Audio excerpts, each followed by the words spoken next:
Bismillahirrahmanirrahim. Assalamualaikum warahmatullahi wabarakatuh. Innal hamdalillah nahmaduhu wa nasta'inuhu wa nastaghfiruh wa na'udzu billahi min syururi anfusina wa min sayyiati a'malina. May yahdihillahu fala mudhillalah wa may yudlilhu fala hadiyalah.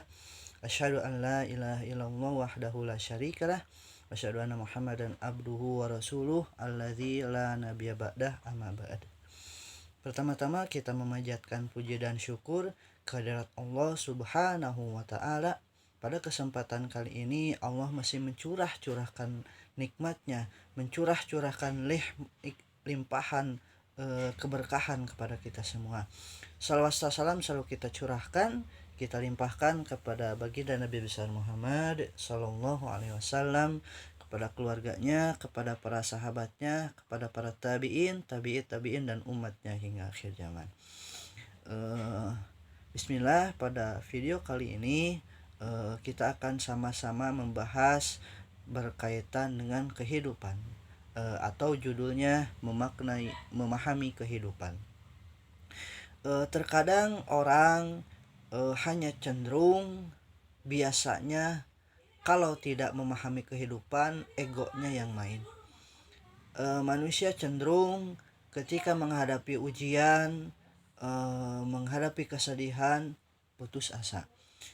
Ketika seorang tidak memahami kehidupan, maka kehidupannya tidak terarah. Maka menjadi hal dasar yang perlu kita pahami, yang perlu kita ilmui adalah sebetulnya kita itu dari mana. Nah, saya teringat waktu masih kecil dulu SD bahwa manusia itu berasal dari monyet. Apakah benar? Nah, setelah lama mengilmui apakah benar manusia itu dari monyet, nah yang kita kenal teori Darwin, ternyata salah. Itu beda lagi. Kita itu asalnya bukan dari monyet, gitu ya. Dan kita itu dari mana? Kita itu awalnya memang lahir dari cikal bakalnya dari Nabi Adam dan Siti Hawa, gitu. Dan kita dari mana? Kita dari Allah, ya. Akan kemana? Kita akan kembali kepada Allah. Qalu inna lillahi wa inna ilaihi raji'un. Kita berasal dari Allah dan kita akan kembali kepada Allah. Nah, ini yang menjadi dasar kita memahami kehidupan. Ketika kita berpikir kita dari mana, akan kemana, maka ada satu titik yang menjadi cerah buat kita, yang menjadi jalan buat kita berpikir. Nah, setelah kita tahu kita dari mana, akan kemana, lantas apa sikap kita? Nah, kalau bahasanya kita ngapain? Nah, saya setelah menulis beberapa tulisan di sini di buku ini. Nah, kita dari mana? Tadi kita sudah jawab. Akan kemana? Kita sudah jawab juga. Kita dari Allah dan akan kembali kepada Allah. Lantas kita ngapain? Nah, di dalam Quran surat Az-Zariyat disebutkan, a'udzubillahi minasyaitonirrajim, wa ma khalaqatul jinna wal insa illa liya'budun. Tidak aku ciptakan jin dan manusia melainkan hanya untuk beribadah kepada Allah. Nah, ibadah ini sangat luas, sangat banyak. Kita keliru ketika memahami ibadah ini pada saat sholat saja, pada saat baca Al-Quran saja, pada saat ibadah haji, berzikir. Namun ibadah itu sangat luas. Nah,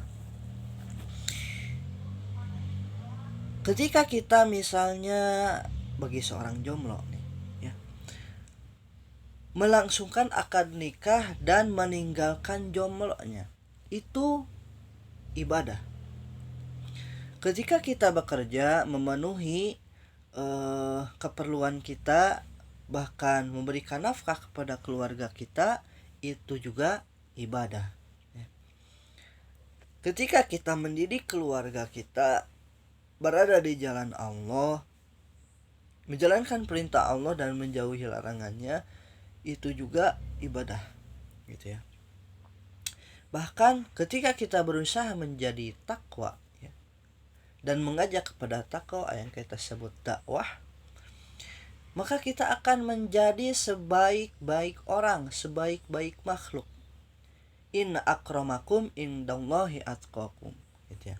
Sebaik-baik makhluk itu adalah orang yang paling bertakwa, bukan yang paling banyak hartanya, yang paling ganteng, yang paling populer, gitu ya. Tapi yang paling takwa. Dan dari takwa itulah kita berjalan, ya. Yang pasti ketika seorang bertakwa, maka dia beriman. Namun belum tentu bertakwa ketika seorang beriman. Seorang beriman belum tentu bertakwa, tapi seorang bertakwa pasti beriman, gitu ya.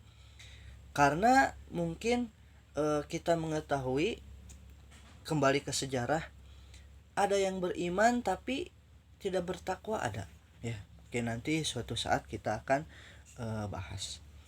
Nah, jadi yang pertama, ketika kita ingin memahami kehidupan, terkhusus di dunia yang kita jalani, yang kita berada saat ini di dalamnya, kan kita sebelumnya setelah melewati alam-alam, ya, alam ruh, alam rahim. Nah, sekarang alam dunia. Nah, dan nanti kita akan menuju ke alam akhirat. Ada alam kubur, ada alam mahsyar, ada penghisaban. Nanti ujungnya kita akan beruntung atau merugi. Nah, nanti kita akan bahas bersama. Nah, setelah memahami kehidupan yang tadi, kita dari mana, akan kemana, kita ngapain, gitu ya. Nah, kita adalah ibadah, ya. Dan yang tidak kalah penting, setiap diri kita adalah pemimpin. Walaupun memang terkhusus bagi laki-laki memimpin itu, tapi setiap kita memimpin. Laki-laki memimpin, perempuan memimpin. Namun yang berbeda adalah porsinya. Bagi laki-laki, maka dia bertanggung jawab ketika sudah berkeluarga, bertanggung jawab kepada istrinya, bertanggung jawab kepada anaknya. Bagaimana mendidik keluarga ini untuk sama-sama menjalani jalan ketakwaan, mengharap ridho dan rahmat Allah, gitu ya. Nah, di sini saya ingatkan juga, saya memang masih belum, tapi kita sama-sama berusaha untuk menjadi pemimpin. Yang pertama, pemimpin bagi diri sendiri. Kita mengetahui bersama bahwa hidup itu ada yang dinamakan takdir, ada yang dinamakan pilihan.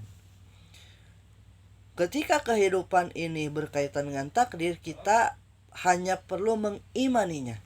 Jangan sampai kita pusing sendiri berkaitan dengan takdir. Aduh, kenapa ya hidung saya begini? Aduh, kenapa ya mata saya begini? Aduh, kenapa ya gigi saya begini? Jangan. Karena itu sudah Allah takdirkan. Allah sudah takar ukurannya sesuai dengan yang menurut Allah baik bagi kita, gitu ya. Dan yang perlu kita ilmui, yang kita perlu ketahui adalah pilihan. Bagaimana kita menjadi pemimpin ini, yang baik atau yang buruk. Setiap apapun yang Allah titipkan kepada kita, misalnya badan kita, mata, Allah kasih kedua mata. Namun menjadi pilihan kita untuk menggunakan mata ini. Apakah untuk melihat hal-hal yang haram, apakah untuk memahami ayat-ayat kauniyah Allah yang ada di alam sekitar. Bagaimana Allah menciptakan semut, bagaimana Allah menciptakan laba-laba, sampai di dalam Al-Quran diabadikan. An-Naml, ya, semut. Al-Ankabut, laba-laba. Allah menciptakan semua itu adalah sebagai perumpamaan bagaimana manusia agar berpikir, itu ya. Nah, kita minimal memimpin diri sendiri sebelum berkeluarga, gitu ya. Bagi para jomblo, bagi yang lagi sendiri, tapi tetap bersemangat untuk melanjutkan ke akad nikah, ya. Karena menikah adalah menyempurnakan setengah dari agama, gitu ya. Nah, jadi kita mengetahui bahwa memahami kehidupan tadi, kita dari mana akan kemana, kita ngapain, yakni ibadah, dan kita perlu juga memahami kita adalah sebagai pemimpin. Nah, pemimpin otomatis ibadahnya, ya, niatkan ibadah dan harus maksimal karena ibadah ini ada batasnya. Apa batasnya? Batasnya adalah ajal kita. Setiap kita akan menemui kematian. Sedangkan soal waktu hanya Allah yang tahu. Tapi kita harus mempersiapkan. Kullu nafsin dha'iqatul maut. Setiap yang bernyawa pasti akan mengalami kematian. Kita mungkin sering kali di jalan menemukan ada tikus mati. Ada kucing tergeleng. Nah, itu menjadi ibrah bagi kita. Kita juga akan seperti itu, ya. Namun hewan tidak akan dipertanggungjawabkan, kita yang akan dimintai pertanggungjawaban, ya. Karena hidup ada pilihan. Life is choice, ya. Nah, maka ketika kita mengetahui kita di dunia ini ada batasnya, yakni azal, ibadah juga ada batasnya, yakni azal, maka harus menggunakan waktu dengan sebaik-baiknya. Berkaitan waktu ini Allah sangat banyak sekali berfirman, ya, berkaitan dengan waktu, wadduha demi waktu duha, wal asr demi masa, demi waktu asar. Dan setiap orang pasti hidupnya berkaitan dengan waktu, ya. Semuanya pasti memakai waktu. Nah, dan kita waktu ini digunakan untuk beribadah. Jangan sampai meniru orang-orang yang belum beriman bahwa ibadah itu adalah tidak sebagai prioritas. Mereka memahami waktu itu adalah untuk dunia. Maka disebutkan, ya, terkenal time is money. Waktu adalah uang. Terus cari uang. Padahal seharusnya kita hidup ini adalah untuk beribadah kepada Allah Subhanahu wa taala. Maka gunakan waktu dengan sebaik-baiknya, gitu ya. Dan yang ketiga, ya, setelah tadi memahami kita akan kemana, dari mana kita ngapain, dan kita sebagai pemimpin, yang berikutnya lah hidup di dunia ini sebentar. Ketika kita memahami, kita mengetahui hidup ini sebentar, maka kita harus baik menggunakan waktu ini. Hidup di dunia ini seperti tamu. Yang tamu itu pasti mengikuti aturan-aturan yang punya rumah. Kita sebagai manusia ada aturan Allah, maka kita ikuti aturan Allah. Sebagaimana layaknya tamu, ketika tamu bertamu kepada orang yang punya rumah, ketika disuguhi makanan, dipersilahkan, maka kita akan makan. Kalau tidak dipersilahkan, jangan makan. Kita pun ketika disajikan makanan yang terbaik, kita makan jamuan tersebut. Nah, begitupun kita itu sebagai tamunya Allah. Ada jamuan dari Allah. Salah satunya jamuan dari Allah yang mungkin kita ketahui bersama bahwa Allah menjamu kita dengan menghadiri masjid. Ketika ke masjid, kita dijamu dengan ibadah-ibadah yang sangat luar biasa. Ada sholat tahiyatul masjid, ada syukrul wudu, ada qobliyah, ada ba'diyah. Dan ketika kita masuk ke masjid ada aturannya, seperti seorang bertamu, ya. Masuk kaki kanan, kita berdoa, Allahumma ftahli abwaaba rahmatik, ya Allah bukakanlah pintu-pintu rahmatmu, gitu ya. Dan ketika keluar kita pakai kaki kiri, kita juga berdoa. Nah, karena kita sebagai tamu. Dan perlu kita ketahui bahwa dunia ini adalah tempat ujian, ya. Ketika kita hidup pasti diuji dengan sakit, dengan kecewa, dengan sedih.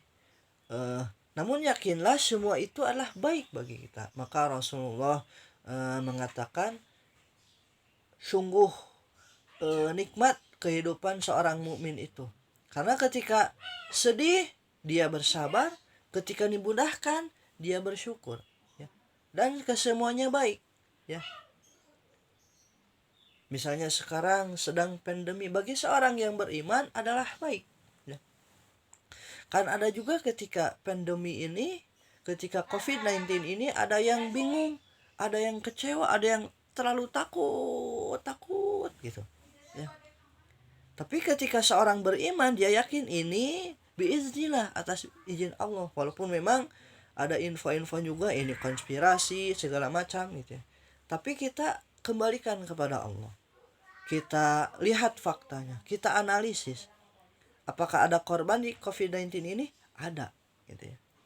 Nah, maka kita sekali lagi hidup di dunia sebentar, maka kita harus sebaik-baiknya, selayaknya tamu. Ketika waktunya pulang, pulang. Ketika waktunya untuk pamitan, pamitan. Dan kita akan pamit dengan dunia ini. Pasti semua orang akan meninggalkan dunia ini. Cuman ada pilihan, apakah kita ingin terus mengejar dunia sampai dunia meninggalkan kita, atau kita duluan. Kita jangan sampai cinta dunia dan takut kematian. Nah, hidup di dunia sebentar, maka yang keempat, jadikan hidup ini bermakna. Nah, hidup ini bermakna ketika kita khairun nas anfa'uhum linas. Sebaik-baik manusia adalah yang bermanfaat bagi orang lain. Nah, bahkan ciri seorang mukmin, ciri orang Islam adalah yang bisa menjaga lisannya dari menyakiti orang lain dan menjaga kedua tangannya dari menyakiti orang lain. Ketika misalnya menyampaikan nasihat kepada saudara kita atau kepada keluarga kita, maka kita sampaikan dengan hikmah, dengan kelembutan, ya. Memang ketika menyampaikan sesuatu perlu ilmu, makanya kita harus terus belajar, ya. Dan kalau kita belum bisa menyampaikan, kita tetap belajar dan lebih baik diam, gitu ya. Nah, dan jadikan hidup bermakna ini dengan kita terus belajar Al-Quran dan mengajarkannya.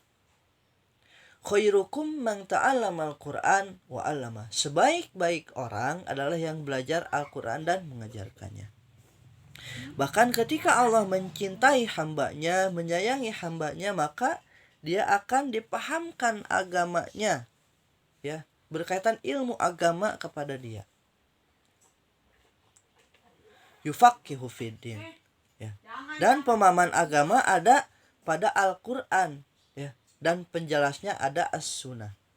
Dan juga ditambah nanti ada asar-asar para sahabat, para ulama, dan kita mengenal mazhab, ya. Nah, setelah kita mengetahui bahwa hidup ini agar bermakna, khairun nas anfa'uhum linas, dengan belajar Al-Quran dan mengajarkannya. Dan yang terakhir adalah karya. Bagaimana seorang beriman ini belum dikatakan beriman ketika belum beramal. Maka ayatnya, ya ayyuhalladzina amanu wa amilus sholihat. Hai orang-orang yang beriman, beramal solehlah. Amalan soleh ini tidak hanya sifatnya ibadah kepada Allah, sholat, zakat, gitu. Tapi semuanya. Ketika membantu seseorang yang sedang kesusahan, itu baik. Ketika misalnya kita memusatkan potensi kita, misalnya dalam dunia menulis, maka tulislah hal-hal yang baik, hal-hal yang mencerahkan, hal-hal yang bisa mengajak orang lain kepada kebaikan, kita bersama dalam kebaikan. Bahkan Al-Quran adalah basyirau wa nadhiro, gitu ya, kabar gembira dan peringatan bagi orang-orang yang beriman, ya.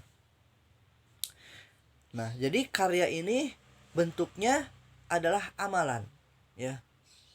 Jadi orang beriman pasti beramal soleh, ya.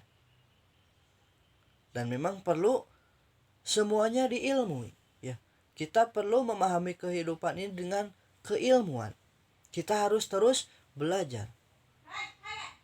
Nah, ketika kita ingin bahagia dunia, ingin bahagia akhirat, maka harus dengan ilmu.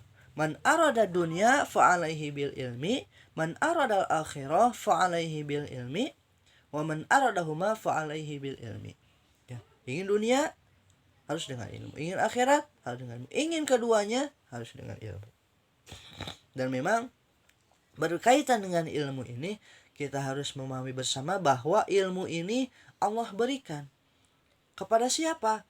Tentu kepada orang-orang yang terpilih. Orang-orang yang terpilih itu siapa?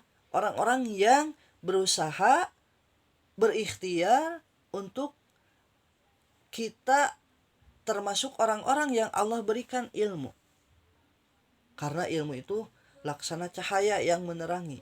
Ketika kita berjalan di sebuah jalan gelap, lorong gelap, kita perlu cahaya untuk menerangi. Nah, ini ilmu. Dan memang untuk menuntut ilmu perlu perjuangan, perlu kecerdasan, perlu sungguh-sungguh, perlu modal, perlu waktu yang lama, perlu bimbingan, gitu ya. Dan kita terus berdoa kepada Allah. Jadi ada 5 hal yang saat ini disampaikan, ya, terkait memahami kehidupan ini. Yang pertama, kita hidup adalah untuk ibadah. Dan yang kedua, kita adalah pemimpin. Yang ketiga, hidup ini sebentar. Yang keempat, jadikan hidup ini bermakna. Yang kelima, buat karya, buat amalan yang terbaik, buat sesuatu yang terbaik. Karena kita akan meninggalkan dunia ini suatu saat nanti, ya. Dan kita berdoa semoga tetap ada di jalan yang Allah ridhoi, yang Allah rahmati, ya. Ketika memahami tentang kehidupan ini, ujian pasti selalu datang. Namun sebagai pengingat bahwa kita punya tujuan. Tujuan hidup kita bukan hanya dunia, tapi tujuan hidup kita adalah akhirat. Maka doanya, Rabbana atina fid dunya hasanah wa fil akhirati hasanah wa qina adzabannar. Ya. Kita bahagia dunia dan akhirat dan terbebas dari azab neraka. Nah, mungkin itu, ya. Dan memang perlu juga terus berlatih, ya. Terus berlatih. Mungkin nanti ada kalanya bosan untuk menuntut ilmu, paksakan. Bosan, paksakan, ya. Dan untuk ilmu ini yang menjadi pengamalan, ya, sebelumnya pengalaman, kita harus memperbanyak informasi atau yang kita kenal dengan referensi. Setiap kita akan mengeluarkan apa yang ada dalam diri kita sesuai dengan pemasukan. Misalnya mungkin diulang, ya, filosofi teko. Ketika teko ini diisi dengan kopi, maka keluar kopi. Ketika teko ini diisi dengan air teh, maka keluar air teh. Begitupun kita sebagai manusia, ketika kita ingin mengeluarkan amal sholih, mengeluarkan kebaikan-kebaikan dari lisan kita, maka yang pertama harus diperbaiki, yang harus dipenuhi adalah hal-hal yang baik kepada diri kita, kepada otak kita. Bagaimana pandangan kita, bagaimana bacaan kita, bagaimana pendengaran kita, apakah hal-hal yang baik yang sudah kita masukkan atau hal-hal yang buruk yang kita masukkan. Walaupun memang setiap orang oleh Allah diberikan dua ya, mau jalan maksiat mau jalan takwa, kita tinggal memilih, karena life is choice, hidup adalah pilihan ya. Mungkin itu saja yang bisa disampaikan. Mohon maaf apabila ada hal-hal yang kurang berkenan, yang benarnya dari Allah, yang salahnya dari keluhan saya pribadi ya. Kita ulang dari tadi ya. Pertama, memahami bahwa kita hidup adalah ibadah. Yang kedua, kita adalah pemimpin. Yang ketiga, hidup di dunia sebentar. Yang keempat, jadikan hidup bermakna. Yang kelima, buat karya. Subhanakallahumma wa bihamdika asyhadu an la ilaha illa anta astaghfiruka wa atubu ilaik. Akhirul kalam. Wassalamualaikum warahmatullahi wabarakatuh.